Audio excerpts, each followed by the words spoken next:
Hey, heathens.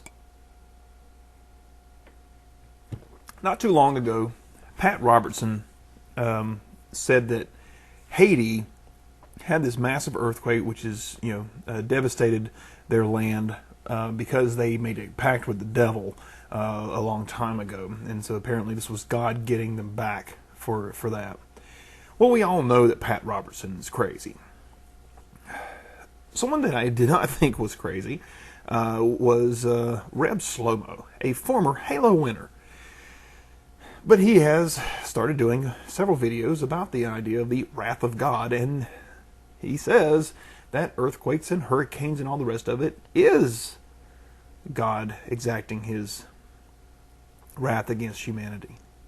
What I would like to know to every single person who thinks that God throws these disasters out because of some wrath they have against sinful nature of people, why is it that every earthquake only happens on a fault line?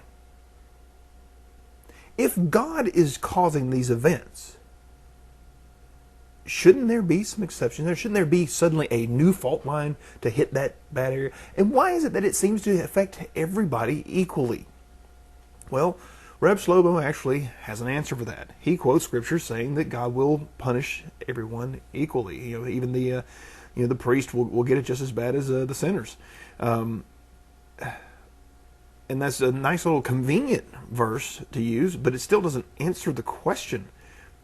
Why is it that these disasters only seem to happen where they are naturally going to happen? Every hurricane that has affected the United States in my entire lifetime has hit the southernmost United States. It has never once gone north and hit New York, or even Baltimore for that matter. What is it about Florida, Georgia, Texas, Louisiana, Mississippi that is the only place where hurricanes hit? And how come they don't keep going across the land? They seem to, wither away after they hit land, just as science predicts. All of these disasters happen in a predictable fashion, in predictable places. I'm reminded of a quote. What sort of God is Zeus? Why spout such rubbish? There's no such being as Zeus. Just tell me, where have you ever seen the rain come down without the clouds being there? If Zeus brings rain, then he should do it when the sky is clear, when there are no clouds in view. This is from somewhere in the 4th or 5th century BCE. And if the understanding was there then, where did it go? TheRebShlomo goes on to say that the reason that God would do these things is to bring people back to him, so that whenever he stops the disaster, we can all love him again. And it brings us back to him to love him. I made the suggestion to him that that's the exact same idea as a battered wife loving her husband more when he stops beating her. Would you continue to love such a person after they do it time and time again? Would it make you closer to them, having that they did it and then they stopped? If you were being tortured, would you think that your torturer was loving for having stopped torturing you?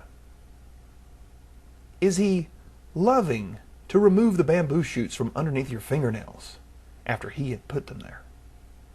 Is this an act of kindness in your mind? What kind of sick perversion do we allow such things and consider someone worthy of worship when they do them? I just don't get this way of thinking. I don't understand how you can believe that these natural events are caused, from some sin somebody did. This is God exacting his wrath, and how him having that wrath is supposedly okay, and we should love him for it. I don't get it. But don't take my word for it. Think for yourself.